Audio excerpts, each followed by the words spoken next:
In the first Joker, Arthur says, is it just me or is it getting crazier out there? If you're watching it, you're going, yeah, no, it's not just you. You're a filmmaker. You're a mentally ill loner. You make a film. You start a movement. Your movie is out there now. It doesn't belong to you anymore. That movement you started didn't even want to start it in the first place. Your film has its fans, but it seems like people are losing its original message. I know it seems strange. I don't mean to make you uncomfortable. I don't know why everyone is so rude. If you're seeing it as glorifying him, you might be looking at it wrong. And I think really what the movie's about is a little bit about empathy and the lack thereof in society. Right. And if you keep that going, you get the villain you deserve.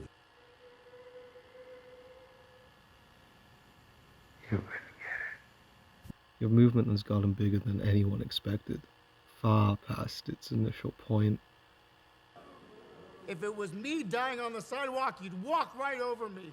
Yet you stand above it all. Maybe these sentiments already existed. Regardless, you stoked the fire now. You're Joker. You can do whatever you want. But what do you do after that? There's always a Joker. And this time, the joke is on you. How do you respond to that? I didn't want to like Joker 2. I didn't want to be the sole defender of Folie à Deux. Ever since the film's announcement, I was skeptical. Why mess with a perfectly standalone story?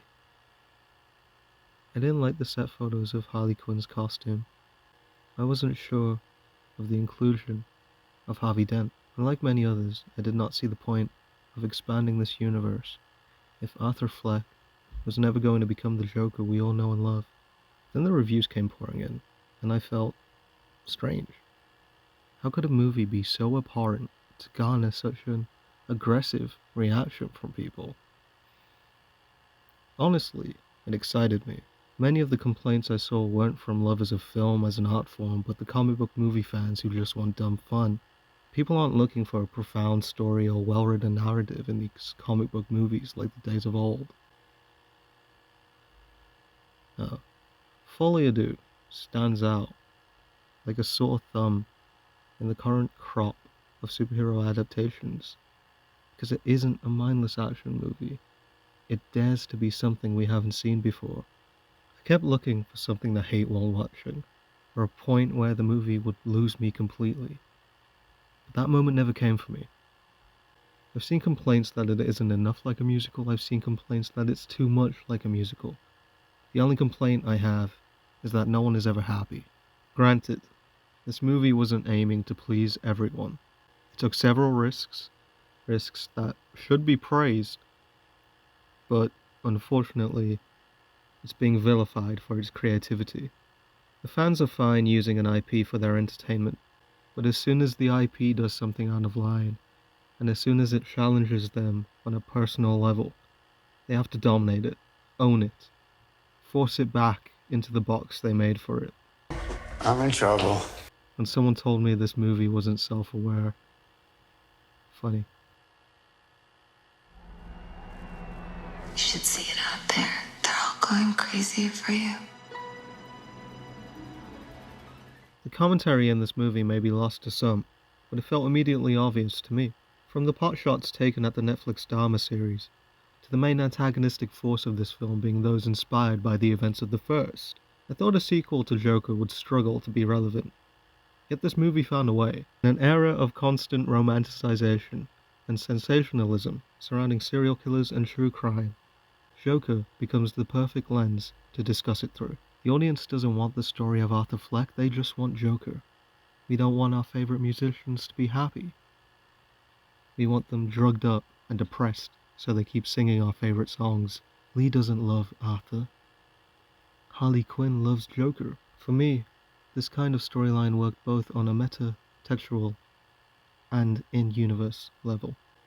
I felt very connected to it, engaging with what it had to say and what it was trying to do. So if you've been paying attention, you know that a piece of me wasn't expecting greatness from this film.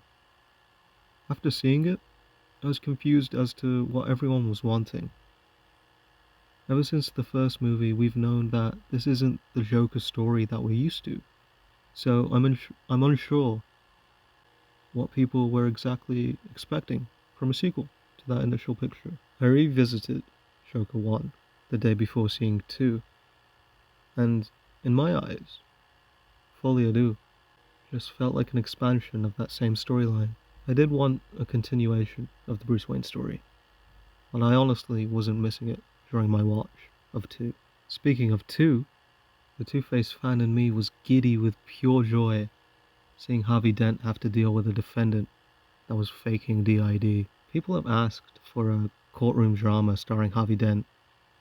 Well, here it is. This is a comic book movie that truly leaps into a completely different genre, and it really works.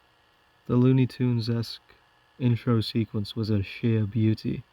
Arthur going full Joker while defending himself felt like seeing the animated series Mr. J leap into live action. Same goes for the musical sequence in the courthouse. I loved every second of Joaquin's performance, so you may be wondering how I felt about Harley. She was part of my initial worries about this movie. I mean, who really wanted to see Harley Quinn and the Joker again? I'm not the biggest fan of the Harley Quinn character, but she does have an origin story that I find compelling, especially as it relates to issues in our real world.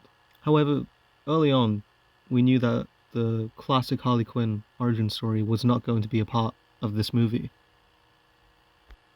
Details had leaked that Harley was just going to be another patient at Arkham, and many like myself took this to mean the domestic abuse storyline wouldn't be the angle they were going for. However, the movie really surprised me.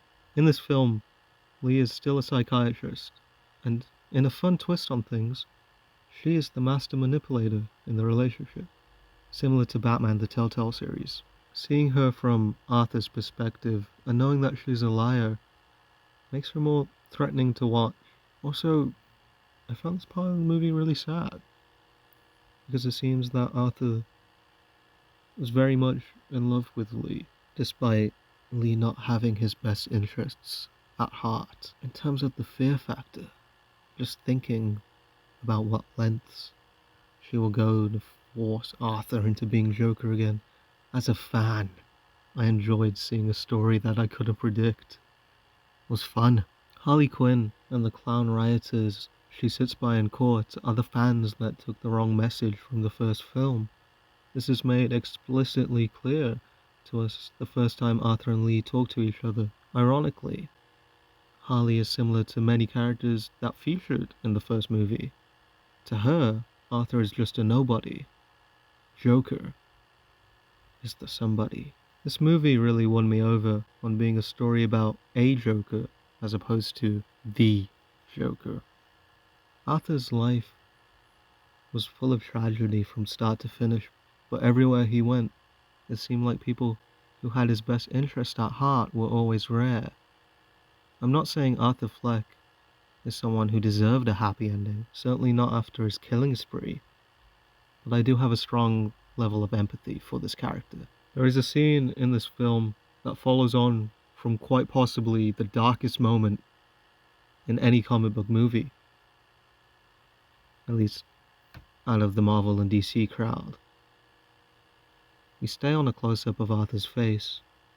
Joaquin's eyes stare daggers into my heart. Arthur listens as one of the other inmates, one of the only people who was friendly to him. The inmate is murdered unceremoniously, and we stay on Arthur's face listening to this brutal moment. I've never felt as close to a character than I have in that scene. Arthur Fleck was doomed from birth. There was no comfort at home. There was no comfort in the institutions that failed him. And he wasn't even allowed to have comfort in his comedy. Constant battles with physical and mental trauma led Arthur to find comfort in Joker, a fantasy that was taken away from him and sold to the masses like a product for people like Lee to consume. Imagine the worst times of your life being romanticized by someone who doesn't care for the real you. Look no further than Lee buying Arthur's old apartment as somewhere for her to live with Joker. Constant reminders that Arthur has no place of comfort hit him over and over again. Joker didn't solve the issues in Gotham that created him. Gotham City and Arkham State Hospital just keep creating more Arthur Flecks every single day. Seeing no safety in his coping mechanism, Arthur lets go. It's depressing, but the emotional weight it's handled with will always stay with me. Todd Phillips has said publicly that Joker Folie will be his last entry in the DC universe. Many detractors have cheered this on, commenting that Phillips knows he made something so bad that he knows to never try it again. I don't think this is the case. It used to be a time where a storyteller would have their day with something, then move on, because the story was told. Upon leaving the cinema, it was clear to me that co-writer Scott Silver and writer-director Todd Phillips really said everything they wanted to say about Arthur Fleck and the response to the first film. Now they're ready to move on to other things. The ending of the film perfectly mirrors the ending of the first one. Arthur no longer embraces his followers. He runs away from the movement that is so far out of his control now. He's ready to move on, and is met by Harley Quinn's disappointment. The same disappointment certain audience members must feel. The idea of Joker has gotten so much bigger than Arthur's singular wants and desires by the end of this film. It's an idea that belongs to Harley now. If her final scene isn't another hallucination, an idea that belongs to the unnamed Arkham inmates in the film's closing moments. Arthur and Todd have had their turn with Joker, and now it's for the next filmmaker and actor to do their thing. There's a cool, positive message there. You create a comic book character. The character gets so popular, they start appearing in things outside of the comic book medium. Eventually, everyone gets their say on who that character is and how they should act. There's always a Joker. But if you didn't understand that, then I guess the joke is on you. Think about how you should respond to that.